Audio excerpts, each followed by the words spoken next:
Vocabulary. Here we have the word and then the definition. Ithaca is a place in Greece that is the home place of the ancient Greek hero. Laestrygonians, a tribe of man-eating giants from ancient Greek mythology. Cyclops, a one-eyed giant legend in Greek mythology. Poseidon, the god of the sea, earthquakes, and horses. Coral, a hard stony substance found in ocean floors. Ebony, black or a very dark timber from a tropical tree. Here you have your poetry graphic organizer.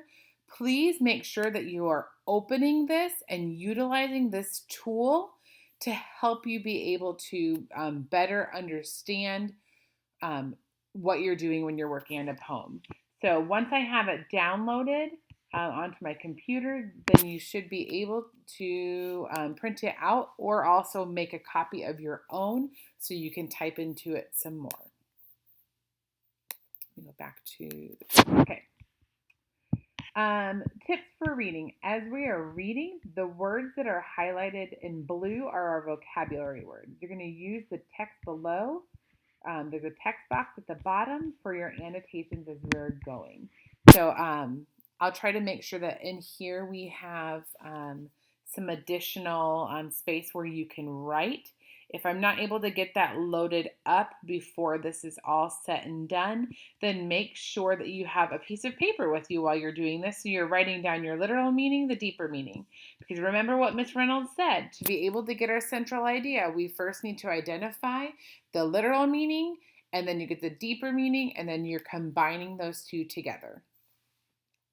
Also, as with our previous article, please do take into account that we may need to read this a couple of times. So as you're listening to me read it, get an idea of what you think the rhythm might be.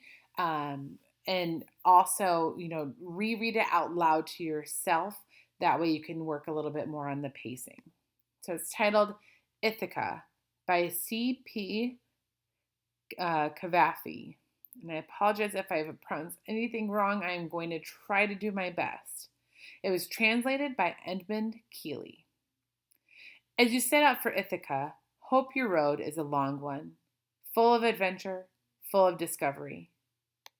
Laestrygonians, Cyclops, angry Poseidon, don't be afraid of them. You'll never find things like that on your way as long as you keep your thoughts raised high, as long as a rare excitement stirs your spirit and your body. Laestrygonians, Cyclops, wild Poseidon. You won't encounter them unless you bring them along inside your soul, unless your soul sets them up in front of you. Hope your road is a long one. May there be many summer mornings when, with what pleasure, what joy, you enter harbors you're seeing for the first time. May you stop at the Phoenician trading stations to buy fine things. Mother of pearl and coral and amber and ebony, sensual perfume of every kind. As many sensual perfumes as you can, and may you visit many Egyptian cities to learn and go on learning from their scholars. Keep Ithaca always in your mind. Arriving there is what you destined for. But don't hurry the journey at all. Better if it lasts for years. So if you're old by the time you reach the island, wealthy with all you've gained on the way, not expecting Ithaca to make you rich. Ithaca gave you the marvelous journey. Without her, you wouldn't have set out, and she has nothing left to give you now. And if you find her poor, Ithaca won't have fooled you. Wise as you will have become, so full of experience, you'll have understood by then what these Ithacas mean. Make sure you've written down the literal meaning and the deeper meaning to help develop your central idea. Go back and replay it if you need to hear it again. Read it out loud to yourself if you're still not understanding. Remember, with poetry, you might have to read through this a couple of times to be able to understand. I can tell you right now, scholars, that I would need to go back and read this at least 2 more times so that way I can have a really solid central idea making sure I have the literal meaning and the deeper meaning. When I've gone through and done that, then I can start to understand and make a better sense of it. For question 2, by addressing the poem to you, the author, A, takes a personal tone whereby he can give the reader advice for life's journey. B, establishes himself better than everyone else who reads his poem. C, tries to create confusion by making the reader unsure of which character in the Odyssey you are supposed to represent. D, attempts to tell the reader that they cannot possibly finish their journey like the heroes of ancient Greece. By addressing the poem to you, the author does which?